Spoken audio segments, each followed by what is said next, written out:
मुंबई से एक और बड़ी खबर आ रही है। बांग्लादेशी तीरंदाजों के खिलाफ एमएनएस की पोस्टरबाजी देखने में आ रही है और इन पोस्टर्स में बांग्लादेशी तीरंदाजों को मुतनब्बे किया गया है। एमएनएस की तरफ से कहा गया है कि बांग्लादेशी तीरंदाज हिंदुस्तान छोड़कर चले जाएं वरना एमएनएस स्टाइल में उन्हें निकाला जाएगा। नवी मुंबई में तामीराती कामों में बांग्लादेशी मजदूर काम करते हैं और 9 फरवरी को एमएनएस की रैली होना है।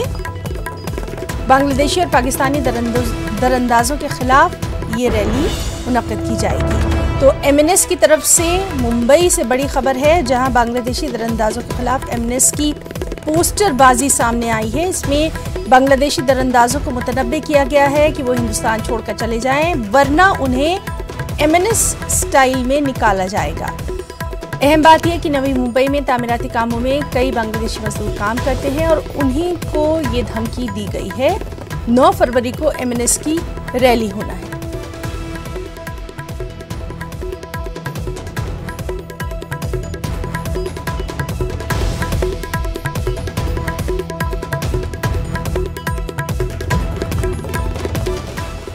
और चलिए मजीद अपडेट के लिए सीधे रुख करेंगे मुंबई का, जहां मौजूद है हमारे साथ हमारे नुमाइंदे अमित राय। अमित, एमएनएस ने एक बार फिर से अपने स्टाइल में धमकी दी है, क्या कुछ और तफसीलात?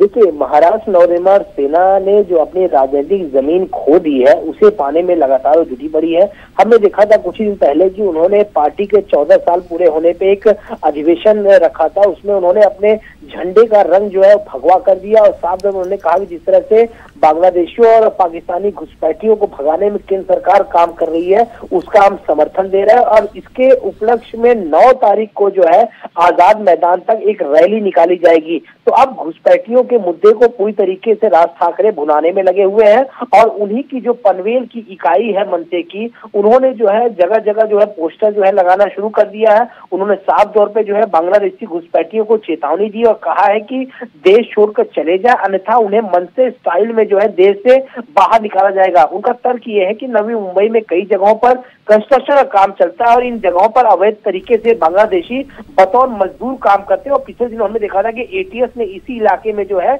इन पर बहुत बड़ी कार्रवाई की थी। और 9 तारीख को जो मोर्चा निकाला जाने वाला है उसको सफल बनाने में महाराष्ट्र नवनिर्माण सेना के महाराष्ट्र भर के सारे जो पदाधिकारी हैं वो जुटे हुए हैं। और साफ तौर पे ये कहा जा रहा है कि उनकी इस नीति का जो है स्वागत बीजेपी कर रही है।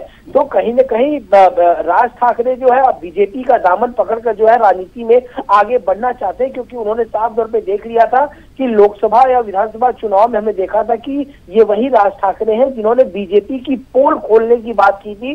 कई सारे वीडियो जो है उन्होंने रैली में निकाले थे और कहा था किस तरह से मोदी सरकार ने खाली बातें कही, ये काम बिल्कुल नहीं किया है। और फिर उन्होंने शरद पवार का दामन थामा, लेकिन जब सरकार बनाने की बात आई तो राज ठाकरे को छोड़ दिया गया। उद्धव ठाकरे को लेकर जो है महाविकास अघाड़ी बनाई गई और यहाँ पे सरकार स्थापित की गई। तो अब राज ठाकरे जो है फिर से बीजेपी के टच में है, बीजेपी के साथ मिलकर काम करना चाहते हैं और अपनी खोई हुई जो राजनीतिक जमीन है वो तलाशने में जुटे हुए। अब उनके पास एक बहुत बड़ा मुद्दा जो है घुसपैठियों का मिल चुका है और पूरी तरीके से मुद्दे को भुनाने में लगे हुए हैं। और 9 तारीख को जो रैली निकलने वाली है उसकी तैयारी जो है जोरों शोरों में मन से कर रही है। अमित, इस बीच में क्या किसी और पार्टी की जानिब से इस बयान पर कोई रद्द-ए-अमल? देखिए, अभी तक किसी का भी इस पे कोई बयान नहीं आया हुआ है, क्योंकि हम देख रहे हैं कि सुबह से ही महाराष्ट्र में जो है कई सारी खबरों को लेकर हलचल पैदा है, जिसमें से कि उद्धव ठाकरे ने जो सामना इंटरव्यू दिया उसमें बहुत सारी बातों को कहा गया है, उस पर बीजेपी ने भी जो है काउंटर किया हुआ है। फिर हमने देखा कि फोन जो कॉल रिकॉर्डिंग हो रही नेताओं में उसको देखकर भी जो है जांच के आदेश और 2 सदस्यीय कमेटी का गठित किया गया है और उस पर भी बयानबाजी शुरू है। तो अब ये तीसरा मुद्दा जो है आज की डेट में जो बड़ी खबर महाराष्ट्र से है उसमें ये तीसरा मुद्दा जो है मन से जी। तो लगातार महाराष्ट्र की सियासत में क्या कुछ पल पल हो रहा है उस पर हमारी नजर बनी हुई है। अमित, बहुत बहुत शुक्रिया अदा करना चाहेंगे आपका तमाम तर तफसीली जानकारी।